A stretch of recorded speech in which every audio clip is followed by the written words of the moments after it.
Hello বন্ধুরা, welcome to my new বলজ video এবং লাস্ট ভিডিও বলার কারণ হচ্ছে যে তোমরা পুরো ভিডিওটা দেখবে তাহলেই বুঝতে পারবে লাস্ট ভিডিও বলার কারণটা হচ্ছে যে কী বলবো, মানে আমাকে ফোন করে অন্য নতুন নতুন নাম্বার থেকে উল্টাপাল্টা গালি দিচ্ছে, মানে এত ধরনের বাগান দিচ্ছে যে আমি নিজেও তো বাগানের পর্যন্ত বলি নেই, উপরন্তু আমাকে তো দিয়েইছে। এবং তার সঙ্গে আমি ফোন চা দিয়ে সিনাতে গেছিলি, তখন আমার ঘরলোক ফোন ধরেছিল, আমার ঘরলোককে মানে উল্টাপাল্টা গালি দিচ্ছে, প্রচুর গালি দিচ্ছে, প্রচুর কী বলবে। তার এটাই ভাবছি আর ভিডিও মনে ছাড়বো না, বেকার তখন পাবলিকের ডিস্টার্ব হচ্ছে, আমি আর কেন ভিডিও ছাড়তে পারবো। আমি চ্যালেঞ্জ আর ফিল্ম করে দেবো আর ভিডিও মনে ছাড়বো না, বেকার তখন লোকের কষ্ট আছে আমার ভিডিও দেখে।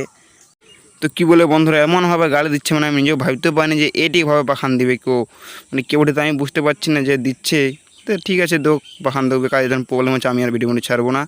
ঠিক আছে বন্ধুরা, চলে যাই আজকের মতো, আর কতদিনও ভিডিও আসবে না। ঠিক আছে, গুড বাই। তো গানে মারিছি কেলা, কে এটিকে বলবি রে ভাই, আমাকে এটিকে বানিয়ে দিবে, তারা গানি মারিয়ে রেখে দেবো কেলাইক নেই, আমাকে ডায়লগ দিবে ফোন করিয়ে গানে মারানির কেলা। আমি বঠিয়ে গান ফাটাবো লগা, তারা গান ফাটাবো লগা, যে বানিয়ে দিবি তারা গানে দেবে ঢোকান দেবো, ইহা ঠোঁটা মেরি গানি মারানি। আমাকে বানিয়ে দেওয়ার মতন সাহসই হয়নি কারো গানি মারানি। অবশ্যই মানে কথা হচ্ছে যে কোনো কন্টেন্ট পাঞ্চিলি নেই, ওই জন্য তোমার সঙ্গে একটু প্যারিং করে দিলি। যদি কোনো কন্টেন্ট পাঞ্চি একটা তাগড়া দেখে ব্লগ ভিডিও নিয়ে চলে আসবো একটু পরে, তাই জন্য তোমার ছোটোখাটো প্যারিং করে দিই, আরে গান মারা গে আরে। ঠিক আছে বন্ধুরা, এখন আমি কন্টেন্ট খুঁজতে, যদি কোনো কন্টেন্ট পাঞ্চি ঢোকান দেবো ব্লগ।